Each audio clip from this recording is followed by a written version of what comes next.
So we talked to a lot of entrepreneurs. We just Of course. talked to 2. Yeah, so last week I had the opportunity to talk to 5 young entrepreneurs who are still in college.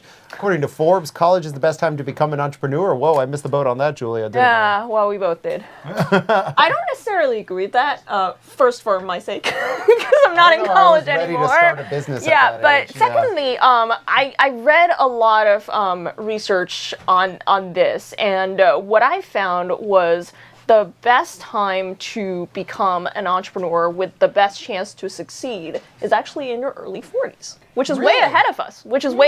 Of course, it depends on, for Forbes, it depends on what are the criteria, right? Is it, are you defining it as, it's the best time to start it because I'm going to have the most fun? That's probably true. And also that right? first business is probably going to fail. Yes. The one in the 40s probably succeeds. They succeed. So the one in the early 40s, the one you start in early 40s, that has the highest chance to succeed. A successful exit, whether it's an IPO or you sell it to a bigger company.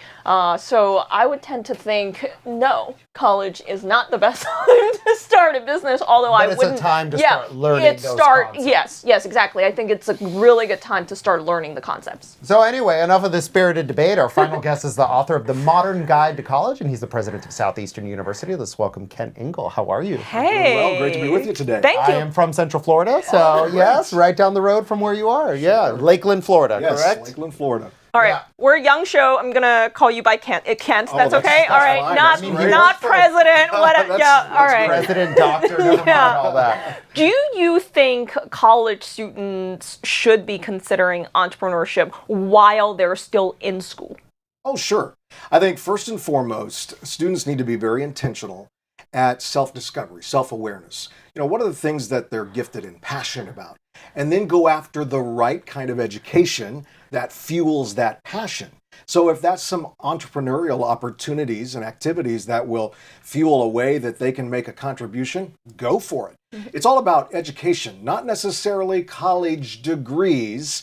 It's education and a lifelong commitment to learning, so you can always bring your best self to whatever you're doing, your job, your context. I had a friend before. He was in college, and he was one of those people who started business called Box Your Dorm. Sure, right? Like, I'm going to Very move creative. your stuff for you to your next year's dorm. I thought that was a Exactly. genius idea.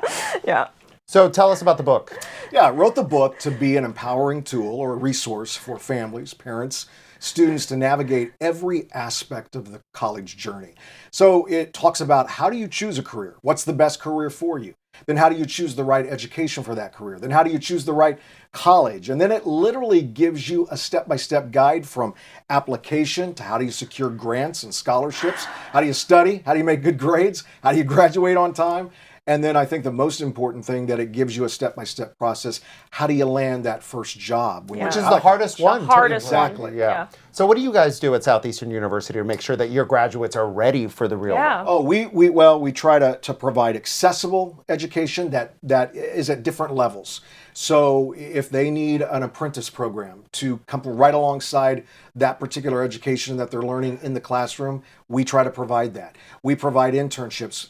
The most important thing is you want to have an element of experiential education.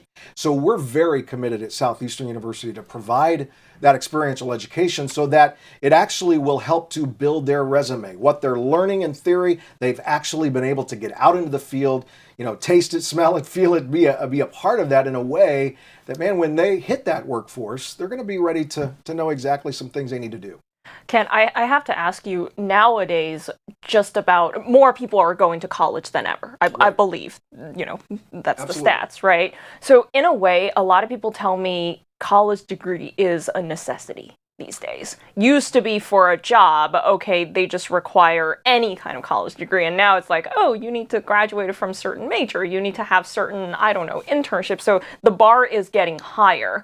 But with the current high tuition, and student debt is a popular topic on the show, what makes a college education worth it other than the fact that it's necessary? Well, a college education, statistics still tell you that you're going to have more opportunity with a college education. I believe it's the College Board Department of Education that says those who earn a bachelor's degree and work full-time are going to earn probably about 85% more than their peers who just have a high school degree, and that's over a lifetime. So it definitely opens up to more opportunity, more jobs. But the key is in the job market and the way it's growing, they are getting tailor-made. So and that's why you have to be very intentional that when you start thinking about your career choice or your dream job, whatever it is, you need to go after what does that job require in terms for you to be the best you can be in that field. So it's going to require education. That's the only way that you can grow and learn and develop. You're going to need that. And higher education has to change along with it. Absolutely. And that's why, and part of that affordability piece, it should be the responsibility of our colleges and universities to drive the cost of tuition down. How are they going to do that? They need to do it by the way they provide innovative delivery in education. So, for example, Southeastern University, we've been very intentional at doing this.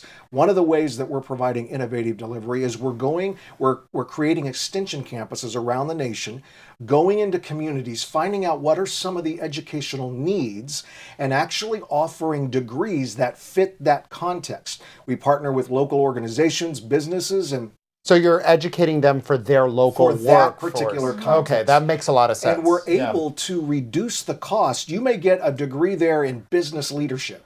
Well, if you go to our traditional campus, it may be anywhere from $27,000 to $30,000 depending on the cost of that tuition. You go to our extension campus, you get the same degree, and we slice it by 2/3. It only costs about $9,000. And then you get access to grants and scholarships. So the Pell Grant, you can earn up to $6,300. You don't have to pay that back. That's free money. So students who choose to go there, they're getting the same degree, it's accredited, it's regionally important, and they're tailoring it to actually something they may be even doing in the moment, and they're well on their way graduating debt-free. Here, not everybody in their early 20s That or was late my teens next question. has their Like this life aha figured moment. out, right? Yeah. I didn't. Like David went to Kennedy School and now he's on TV. Come on. Well, So like, how do you go in with no idea what you're going to talking do? 18-year-olds Yeah. here. Well, when I was 18, same thing. When I graduated from high school, I had no idea. But one thing that I thought would be important, why don't I just go after what I'm passionate about? So one thing I did like was I loved communications and I loved sports. So I thought, you know what, I don't know where I want to go. I don't know exactly what I do. So I'm going to start at the local community college. And I thought I'm going to take a couple of courses that I just want to have fun. One of those courses was broadcast writing. Well, the professor actually happened to be the news director at the local station in the community. He got me an internship. Got to know him. He said, who do you want to kind of trail or follow? I said, I'd love to do it with a sports guy. And so for the next 3-4 months, I learned how to edit, write, produce, do interviews. The sports guy got another job, and I went into that news director. We had now established a relationship. That's another thing I talk about. Get to know your professors because they're going to be a number one resource to help you with a job. And he hired me on the spot. And at 18, I actually started doing weekend sports. Well, it's clear that you have some broadcast. Yes, yes. Your voice, just because we were trained. So, your diction is very crisp. Yeah. So has that helped you in your career? Because now you're the public absolutely. face of a growing Of the university. I mean, public speaking, writing clearly, knowing your audience, etc. Right. So I decided to go the broadcast journalism route. Graduated, went on to be 10 years in the field of broadcasting. But yes, that job prepared me, as you said, public speaking, being able to understand the dynamics and all of that are important in communicating effectively. Yeah. Wow. So where do we get the book? Amazon, obviously. Amazon, but go to kentingle.com and all the information's there. Mm-hmm. And one last thing, what sport did you play? Well, I played basketball, I played baseball. Okay. So those are my two sports, go-to sports. Okay. Yeah. You go a lot to the games now at your Oh, college? absolutely. Really? Yeah, You're your own yes, fan? Exactly. Exactly. Well, thanks for taking the time. Yeah, to talk to thank us. you for coming. Yeah.